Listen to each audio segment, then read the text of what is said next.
Hello and welcome back to your favorite show on national television, Crossroads.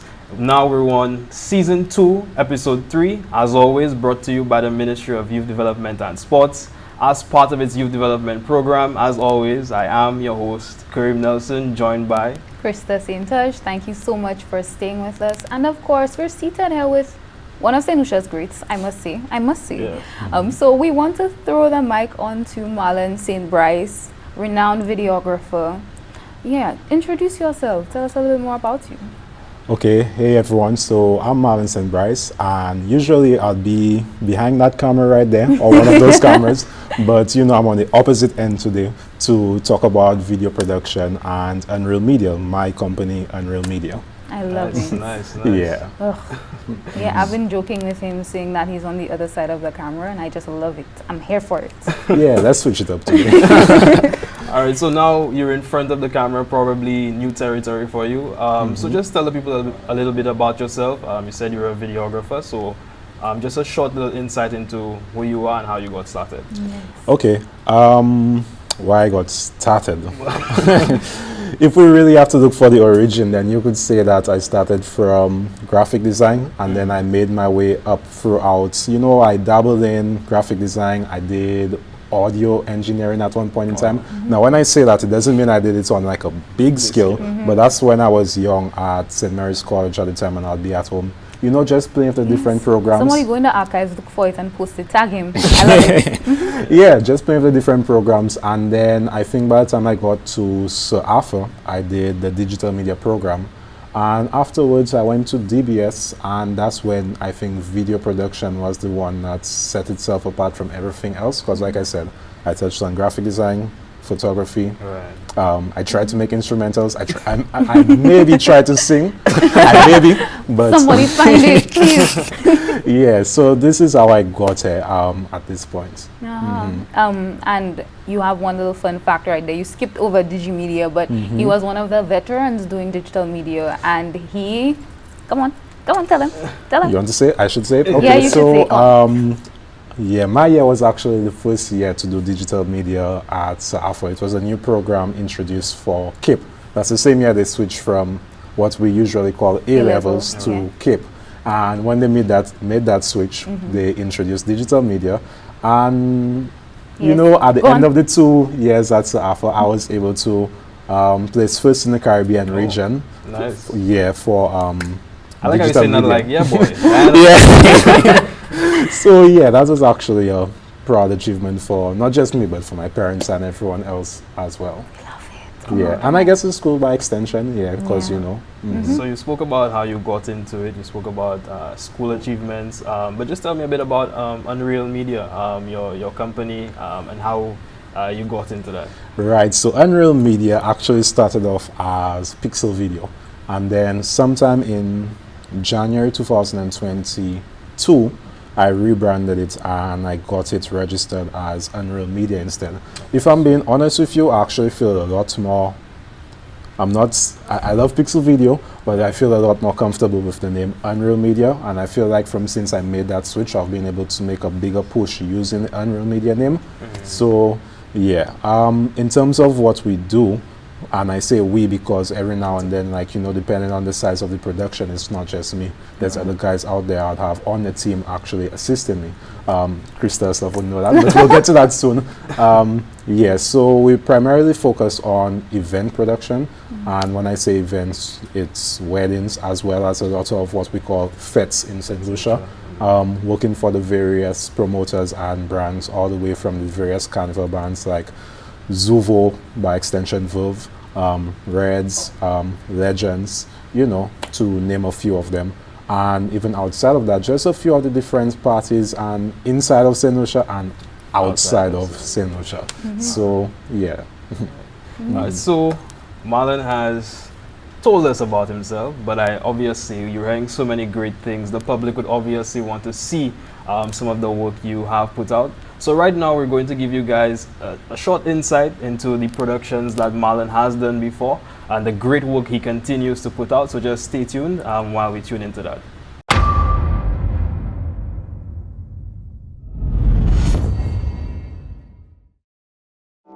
Well, y'all know where I'm from. have to be specific, I'm from Castries, not Clary. Anybody from St. Lucia, put your hands up. Make some noise. Are you ready for me? Can I come give my testimony? I need your sweet melanin. Let me give you the plenty honey. Baby, take the offering.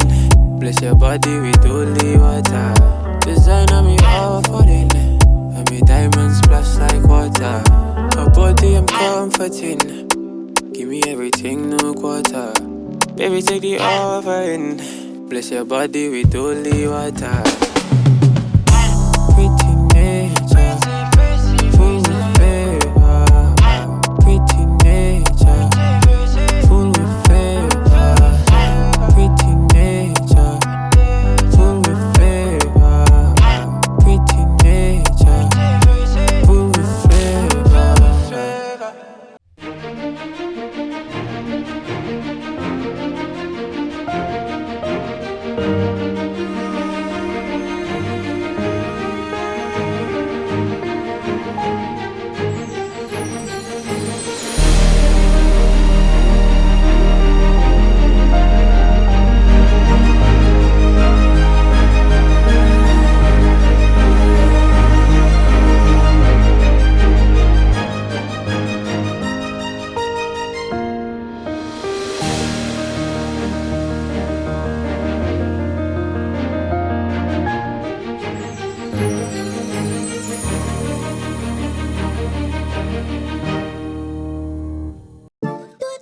Let me tell you how I'm looking. Why do you so fine and I swear she's a cutie. She's so fine and she's a body.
And we're back, and I just want to say phenomenal work.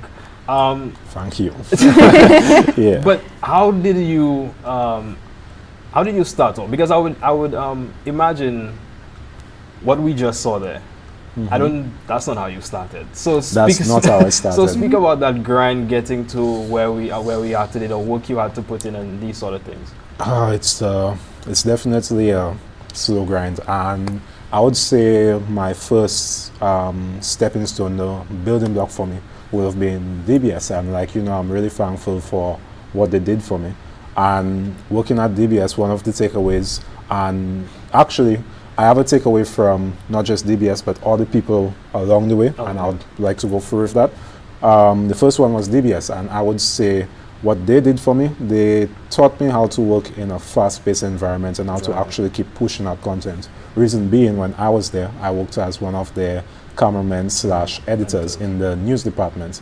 And, you know, sometimes I would push on average 3 to 5 stories per day, but then let's say for some reason you have a few co-workers that are sick and they cannot make it in. So what you would see happening is the work still has to go on, like people want their news, etc.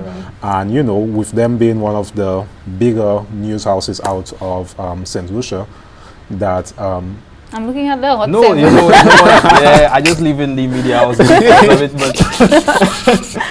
but yeah, so anyway, with that being said, you know, we would always have to be pushing out the content, and at the end of the day, the people expect their news on Monday to Friday at 7 p.m., 8 p.m., whatever the time it's in clicking right now, but you need to get that in no matter what. So that's one thing. And then, you know, after DBS, that's when I started looking at, you know, teaming up with other people. Like one person, his name is Sean Fields.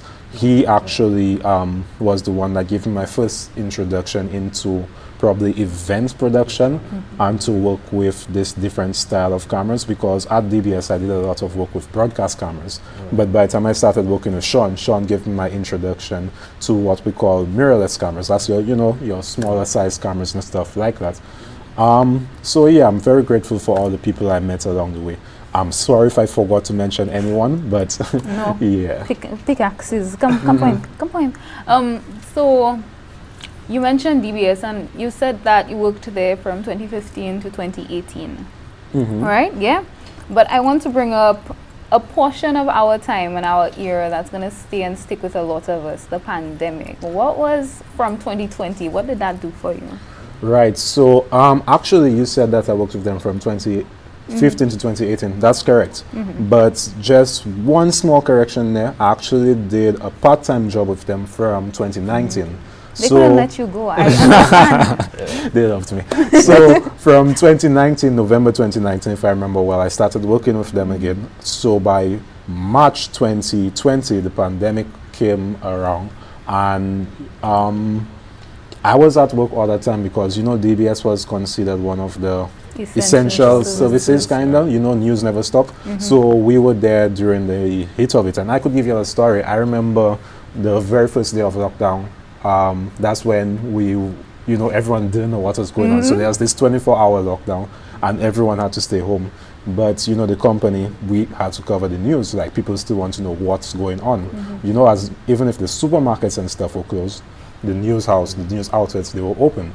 So they sent a staff bus for us. And I remember driving through St. Lucia. I've never seen St. Lucia like that. Like, you could look at St. Lucia on a Sunday, and that's what we consider slow days, where most businesses are closed, but you may still see 1 or 2 vehicles on the road. That day when they picked me up, it was so strange to see that almost the whole country was shut down. Like, there was no one in, like, the balcony, there was no one in the yard. Like, I saw no human beings on my drive from home to the news station. And the whole reason I'm saying that is because you asked about the pandemic, what it was like for me. But that's the reality. Like, I worked through the pandemic because during the pandemic, that's when I had that part-time position at the news station. So yeah. So generally, outside of, you know, all the icky pandemic stuff, past 2020, that was like when everybody got to know Marlon St. Bryce and his work. And you mentioned that being a really good period for you. How's that? Yeah, I wouldn't say it was a good period, but it was definitely a transitioning period, I would like to put it as. Yeah, that's the best way I can put it. No, I don't want to stick too much on, you know, your time at The other media house. Yeah. But speak about that transition, because obviously I think by now everybody should know I work at a media house. I speak about the transition in terms of doing those, editing for those 3 to 4 reports, and now the video style you have adopted now, because it's very, very different in terms of how you shoot it, how you put it together. So just speak about having to make that transition coming from that. Yeah, It's definitely different in the sense that it's a lot more fast-paced. And it was fast-paced when I started doing this, like around 2016, leading up. That's when I started events. But now it's gotten even more fast-paced. The reason being is that the time on those videos, if you all have noticed, they keep getting shorter and shorter. And with the with TikTok was the biggest influencer. TikTok came around. And after TikTok came around, you saw YouTube Shorts, you saw Instagram Reels, you saw Facebook doing their thing. You know, everyone wanted to get into the short content. And with that, you need to hit right from the start, because people will just scroll past your video. So you want to make sure that you keep the engagement strong from the opening of your video. So yeah, it was very different from like for example, in a news clip, let's say you hold your shot for about 5-8 seconds, but right now I'm editing videos, and in those 5 to 8 seconds I may have like 5 to 8 shots. That's the difference right there.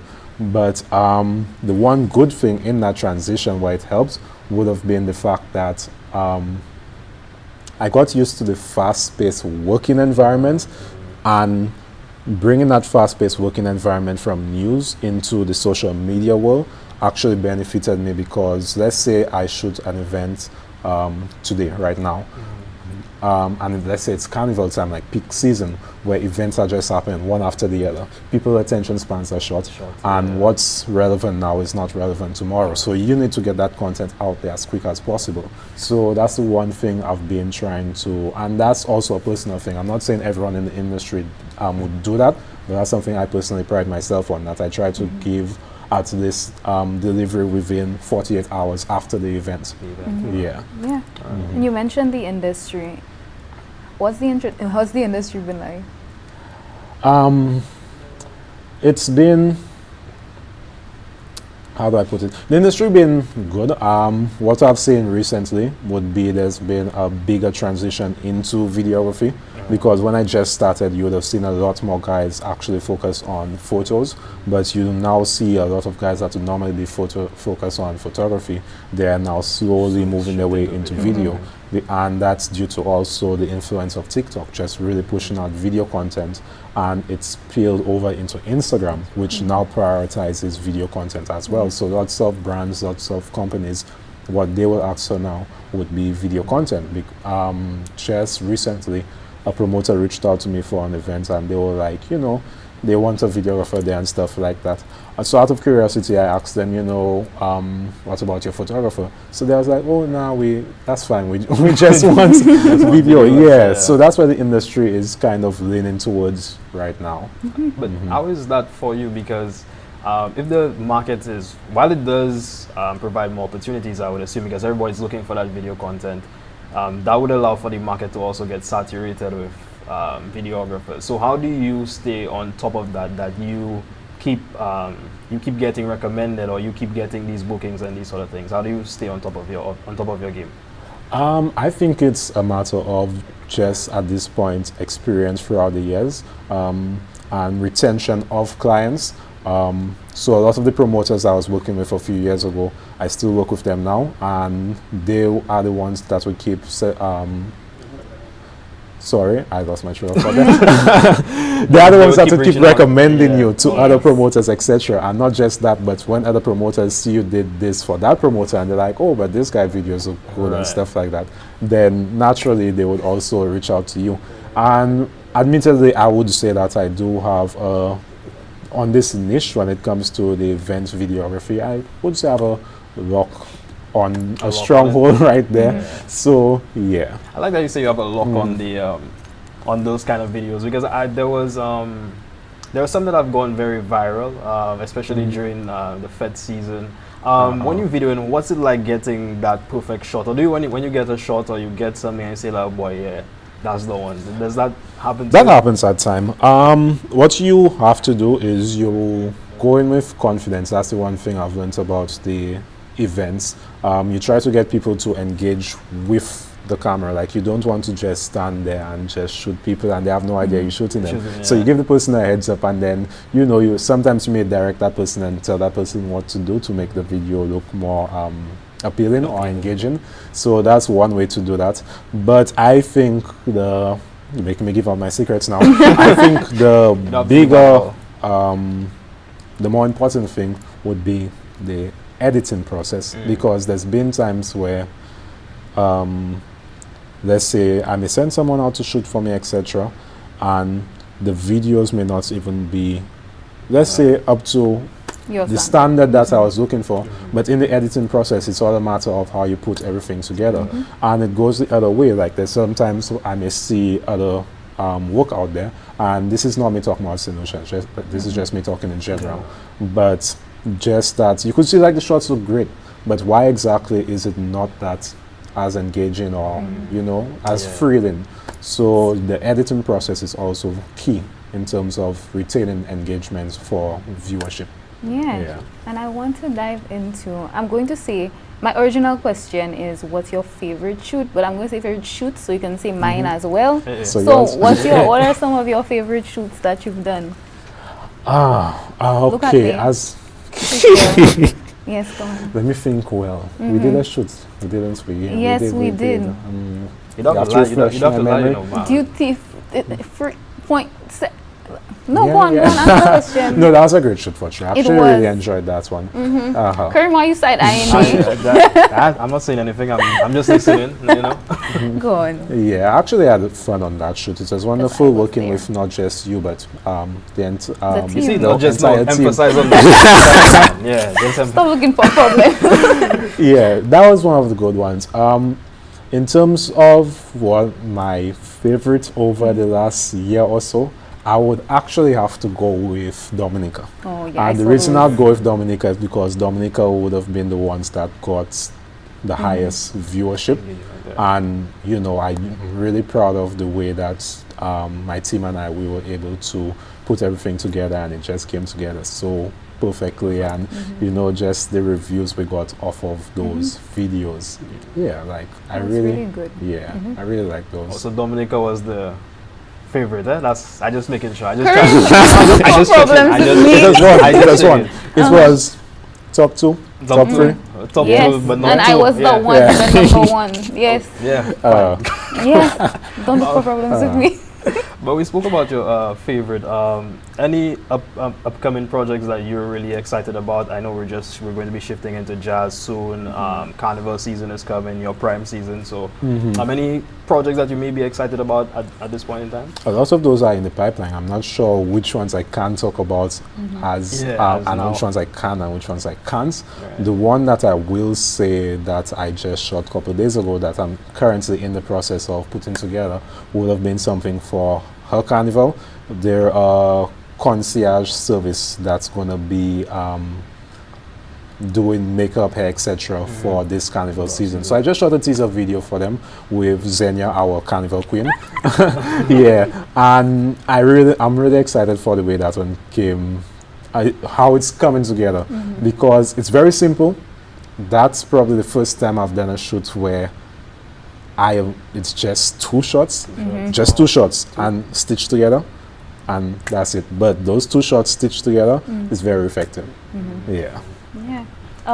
What's some advice you'd give to some young videographers? Anybody interested in getting into this field?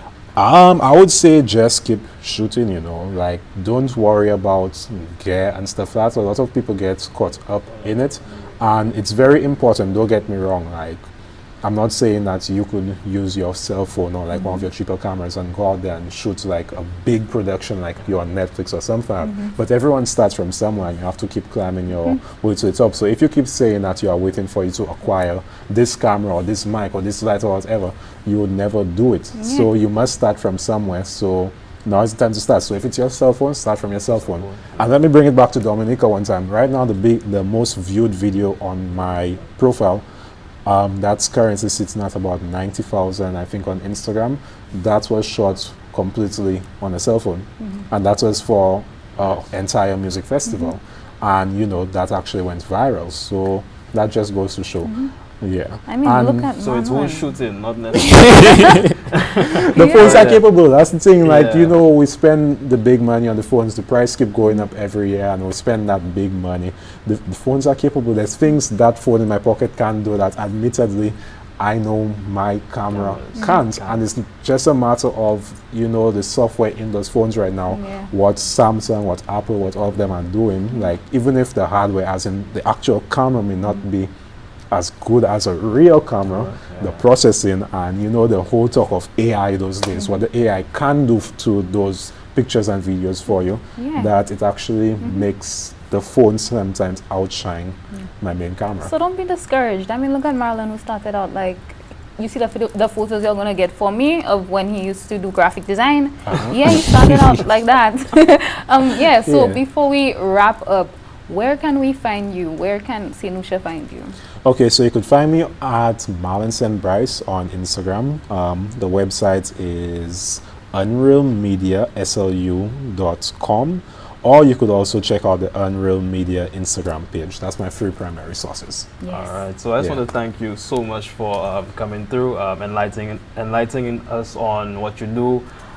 It was really great having you here, and hopefully maybe sometime down in the future we could have you here again. Yeah, thanks for having me, and I just want to give you all flowers as well. I mean, like, what you're doing with the show is wonderful. I mean, like, I think it is important to actually not just get myself out there, but, you know, the fact that you're focusing on the youth in St. Lucia and, you know, actually showing everyone's talents. I really want to say thank you and appreciate what two of you are doing. Thank you. We're expecting real flowers. Thank you. Yes, so just as Marlon alluded to, we're all about highlighting our youth. And I think it's the perfect segue to go into our Mids in Motion to see what the Ministry of Youth Development and Sports has been up to in the past few weeks. So we're just going to take a quick look at that. And when we come back, we're going to have another young, amazing, creative, amazing artist here with us.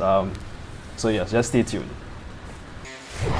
In other Mids in Motion news, Grosile emerged the champions of the St. Lucia National Cricket Association Sanders 50 Overs Cup.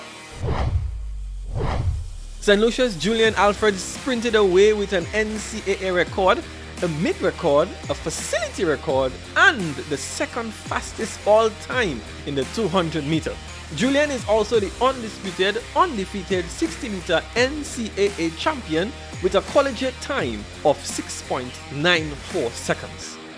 Let's take a look at her 60 meter and 200 meter races. Pay attention, they happen quite fast. Favor Ophelia of LSU also in this heat out in lane number 1. 1 on the right, 8 on the left. And it was Alfred standing up a bit out of the blocks. It's Alfred and Ophelia. Ooh, and right at the end came Kieran. This has been Mids in Motion. Join us next time on Crossroads. All right, and we're back. Some really great stuff there from the Ministry of Youth Development and Sports. And hopefully they will continue the good work highlighting our youth and furthering their development.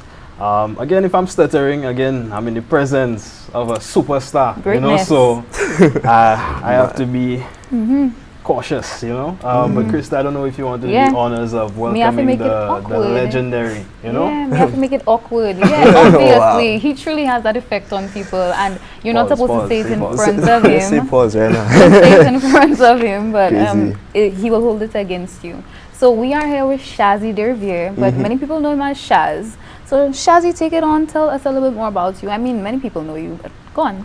All right. Well, hey, St. Lucia. My name is Shazzy Dervier. Karim Dervier. I'm not even going to try. Not Deriso, not Derimo, Dervier. Better known as Shaz, and I'm simply living life as a musician, Yes.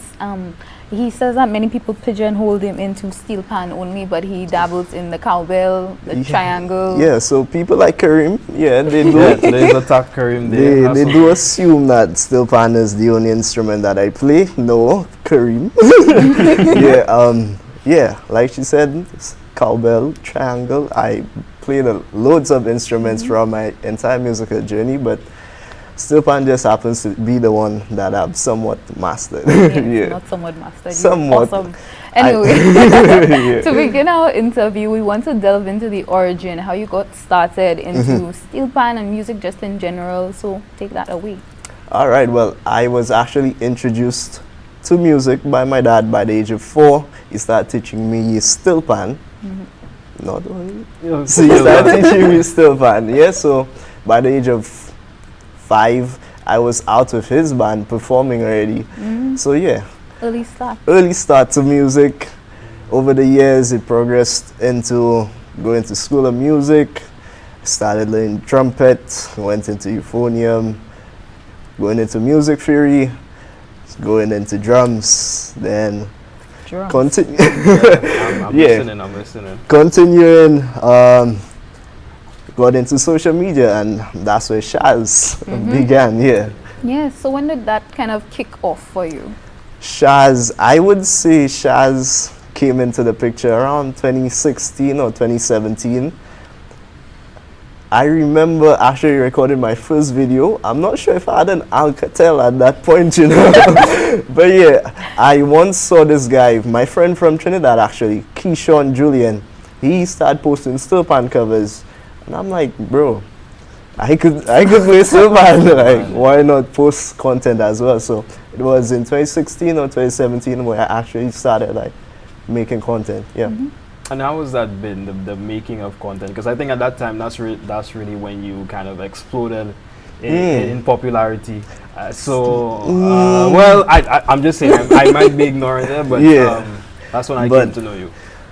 I'd say I had to put in probably 2 to 3 years before actually getting recognition locally, like my quote-unquote celebrity status.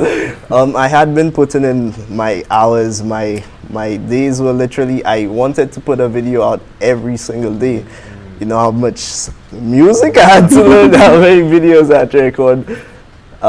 So yeah, back in 2016, 2017, I started making videos with my friends. So shout out to Deshanti, Elmo Norville, the greats. I started making videos from there, and this is actually how I became popular locally.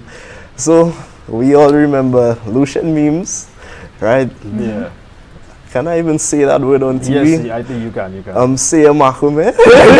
Yeah. So I was a victim of that. Actually made a song to Ezra's song X. One another man make it burn him. So yeah, for that video, I cloned myself. I had a wig. I took my mom's wig, and I proceeded to whine on myself in the video. So find it somewhere. Find it. I hope it's in the montage. So yeah, that is actually how I got recognition here, social media wise. Yep. Awesome. Okay, so you know, although he had a very difficult start, you know, the 3 years, but now we know him as the man with the pan. So obviously we want to, for those who haven't seen Chaz, although I think that's impossible because I think you're literally everywhere. At every event, always playing your pan. But for those who have not seen him or aware of his work, just take a short look into what he has been doing with his pan.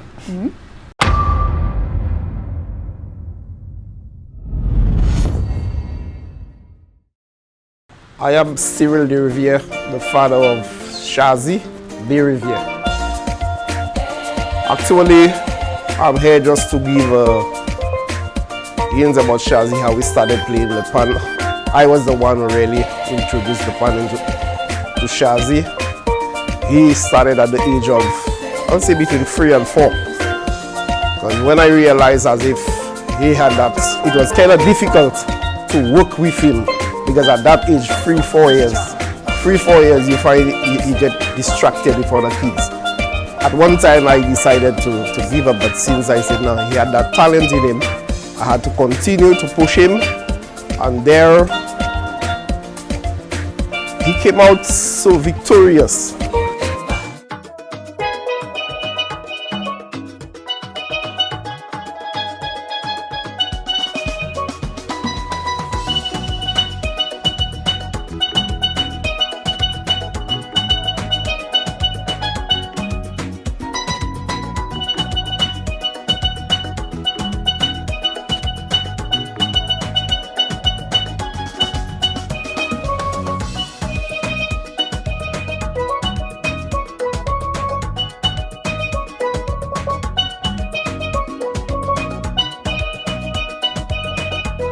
I brought him to play Panorama with Kods Babuno at the age of 9 years. And for you to be playing at the front there at 9 years, you have to be one of the top players because the judges are facing you. So you have to be one of the top players to be at the front. And Shazzy at 9 years was at the front.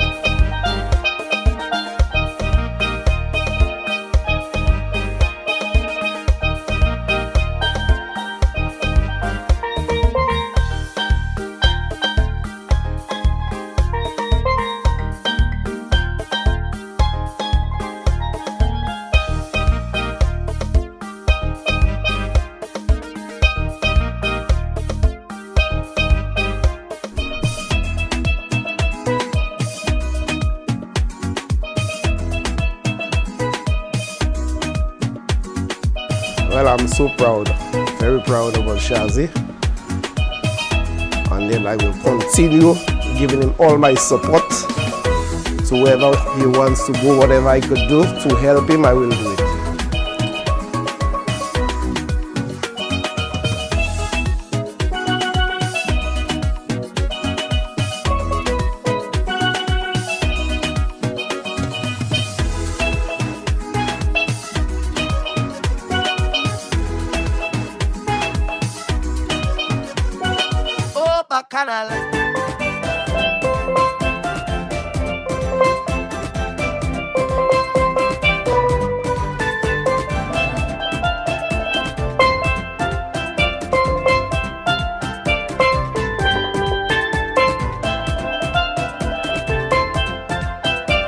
Yeah, he was one of the top students in his class from preschool all the way to college. He was always like first, second, or third, and that was the kind of person Shazzy was. That's why I worked with him all throughout, and I'm still there with him, doing my best with him.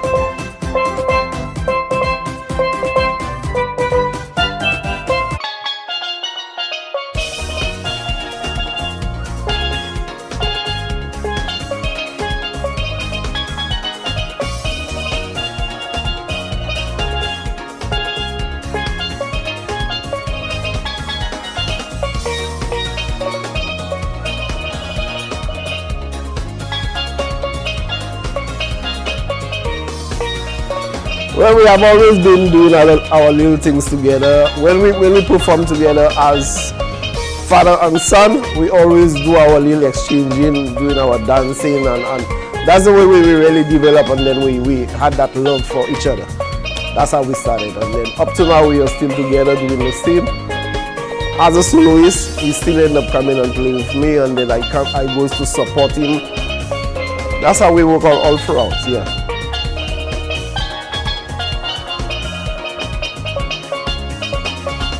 One Shazzy reaching your fetish niceness. I want you to comment down below who won that Still Pan clash. Was it the son or was it the veteran, the OG? No, Shazzy is the best. He's the best.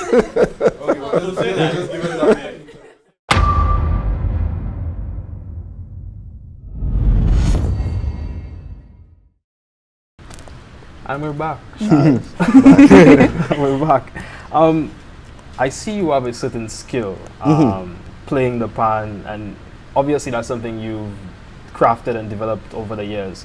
How has that been? Because I know there are certain times you do oftentimes wear a brace. So how much of practicing goes into playing pan and getting to the level we just saw? Shazzy, why Karim watching you so closely? Boy, I just saw the brace. I just saw the brace. God. Okay, so the brace I had, all my playing eventually led to injury.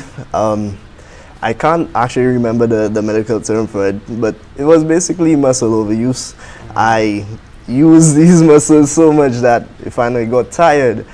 That actually came into play the start of the pandemic. So, start of the pandemic, injury, which it sort of worked out for me because no more events, so I didn't actually have to perform. So yeah. Yeah. So performances and stuff. You mentioned starting performing at like 4 years old. How has that been as you've progressed? Has it become better? Do you still get nervous? For sure. any performance I have for the national anthem, I'm nervous 100%. But yeah, I mean, it's the case where you never truly know how a crowd is going to react to your performance. So the nerves always, I'm human. We all have nerves. I'm literally nervous right now. I'm shaking. But I mean, once I'm playing, once I'm in the moment, strictly smiles, strictly vibes, great energy. Once on stage. I think that's your signature feature, your smile when you perform. And your vibes. Is it fake? Or are you, or because I'm saying like there's no way. Let's see on I'm saying like there's no way you can, there's no way you can consistently be doing that. Or is it that you just have so much love for Let's find what out. you- Okay, maybe controversial, but yeah, you know Kanye West, Right. so you know, like both once that of camera is rolling, thinking. Okay, okay, we done. Hold up, what I was just But- smiling? Yeah, but that's on camera. But once performing, yeah, I actually have the love for music. It is literally my passion, so it's how I express myself. There's truly no faking it. For me, that is. Music is my everything, so why fake it, right? Yeah. So how long does it take to actually learn some of these songs? Because catching the rhythm, knowing which placement on the pan to hit, to get some of these sounds and the rhythm and whatnot, how long does it typically take you to learn a song and remember all those different songs whilst performing and these sort of things? Alright, well, for learning songs, I'd say I'd hear a song 1 second and the next second I'm playing it already. Once I hear a song, no, I don't have perfect pitch. I don't have perfect pitch. But yeah, it's quite easy for me. I've been doing it for quite a long time now. So just hearing a song, I could just easily adapt. And I mean, music, going into music theory, learning your skills, it's all easy after just learning the foundation of music, honestly. Yeah. And I find it interesting you say that you would learn a song quickly, because I remember there was a particular time whenever a song went viral or a song was buzzing, immediately after the following week, immediately after you know you're on your pan doing your thing. Indeed. So speak about in terms of staying on top of those trends, you know, keeping the brand out there, you know, people know, like people was actually looking forward, oh boy, when Chazzy going to you know, remix that. So just speak about a little bit about that. Okay, so going back to 2016, 2017, I honestly just wanted to show the world, like, hey, I'm here. Like, I just want everyone to see me. And social media, you know, everything is literally technology now. Social media, marketing is everything. It got to the point where I was like, songs are trending, people making songs. TikTok is literally trending music. I have the capability to make a cover of a song. 1 + 1 is 2. So yeah, back to what I said earlier on, I literally wanted to put a video out every single day. So with the trending music and my drive for wanting to put content out, it just all fell into place, actually. Yeah. Yeah, and we love to see artists grow. How was Dubai for you? Woo! Dubai, jeez. Yeah. Dubai was honestly. No, but one question: How long was the travel from the porthole in St. Lucia to Dubai? Okay, Sorry, I just had so to get it in there. I was just walking, right, and once I entered the portal, it's like black for like 2 seconds, and boom, new outfit, new people. Yeah, so 2 seconds, boom, bam. Yes. Don't jump in a portal and blame me. Don't do that. Don't do that. So I was Dubai for you. Dubai, That was a grand stage, man. Yeah, Dubai was honestly amazing. Totally different world. Shoot, that's my biggest stage. Dubai, besides being great, it had its ups and downs. I mean, we're literally across the world. A simple challenge I faced personally, as in getting connections for my laptop to the sound guys. Like, you know, St. Lucia, we could just run to the store like 5 minutes away. Dubai is like, bro, you just have to do it what you have and just adapt. So yeah, Dubai had its challenges, but overall we all adapted. Shout out to everyone that's there. Shout out Exports in Lucia. We all made it work despite the challenges. So Dubai is honestly just surreal for me. Yeah. But how was it performing there? Because I mean, maybe for St. Lucian crowd, you know, you kind of maybe used to, okay, these people are going to vibe out to me. But when you're looking at, you know, Dubai is like totally different culture. Probably never heard those rhythms in their life. And then you have people from all over the world congregating in that one area, and they're playing your pan. They're like, boy, I don't know if the people are going to like what I'm doing. Do they even know this instrument? Like, what's gonna happen? But yeah, again, nervous for sure. But once I hit the stage, the passion, everything is just flowing, vibes, energy. Once I got up stage, like we had to walk backstage. He faints. There's like people lined up. Like, oh my god! It's like, yeah, so people fell in love with us literally because, like you said, it's a new culture. So Caribbean, how can you not love? Yeah, so yeah. It's really extraordinary, you know, getting that opportunity to be an ambassador for your country. Yeah, tell us a little bit more about, you know, your songs. What are some of your favorite songs to perform? Okay, well, I will tell you, personally, I love Afrobeats. I love soca music. So these are probably the top 2 genres for me personally. Do I have a favorite song to perform? It's changing weekly, daily, to be honest. What's this week? Okay, this week, I had a performance yesterday. It's Plenty, Burna Boy. Oh yeah, top thing. Don't try to sing it, please. Don't try to sing it. Oh my God! I will not try to sing it. I cannot sing it. Okay, let's put Karim on. No, let's not. Let's not do that. Let's not do that. But it'll be fun, Karim. What if I start and you follow? Come on. I don't know the lyrics. Okay. That gibberish just. We have faith. Nah, but tell us why you love that song so much, man. I mean, it truly just explains how you should live life. Like, life is too short. Just why waste time? Just enjoy yourself. Yeah, Karim, why enjoy yourself, Karim? Well, Krista, since you are advocating for it, you should sing. So, Shazzy, what were some of your favorite performances that you've done? You know, performances. Of course, I'd say Dubai is top 5. One performance I always remember was at Ultra Lounge. That was the reopening of, you know, after the pandemic. So the first week they opened the country, I had a performance at Ultra Lounge, and I just think everyone truly had a love for being outside. And we truly appreciated what we were missing out for the entire 2 years. So just performing, the vibes, the energy, there was just, other performances, I'd say performing with my dad is always an honor. He starts crying. I love it. Wow. You know, you just touched on that. Just speak about that a little bit, because I mean, to see that was the person who essentially taught you how to play, and then now you guys are actually playing together. Is that sometimes surreal, or how is that? Every time I talk about this, man. Oh my gosh.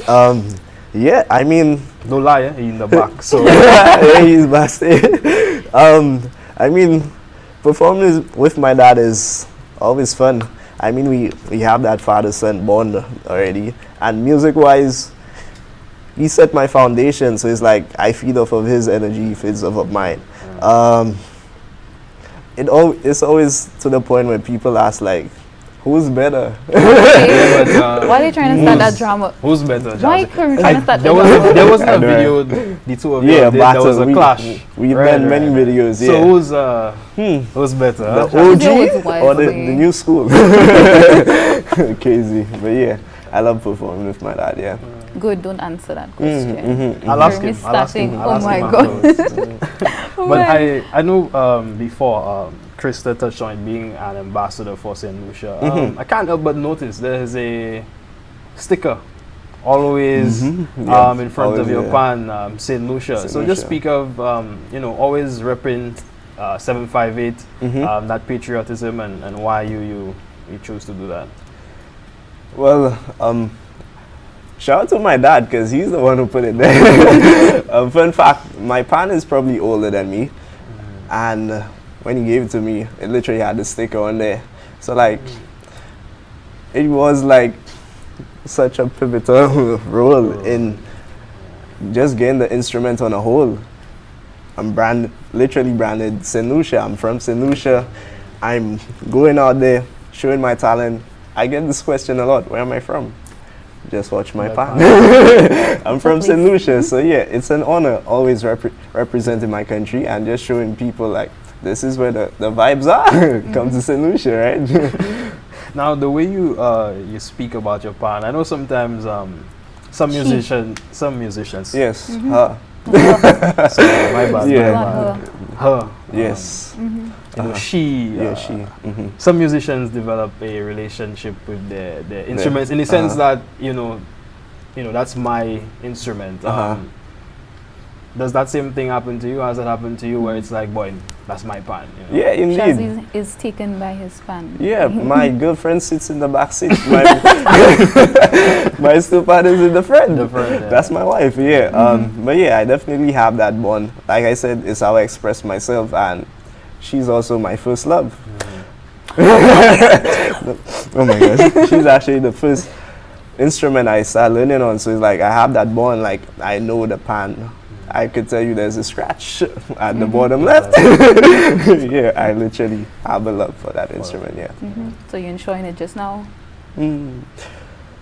Still, see. High up starting. Crazy. Yeah, that's good. But I know earlier you had mentioned making content and videos and whatnot. I've seen you collaborated with guys like High C and some other guys. I'm actually our guest. We had Marlon and Bryce. Marlon you guys did some work together. So. I actually he was afraid to say, but I was actually his favorite video.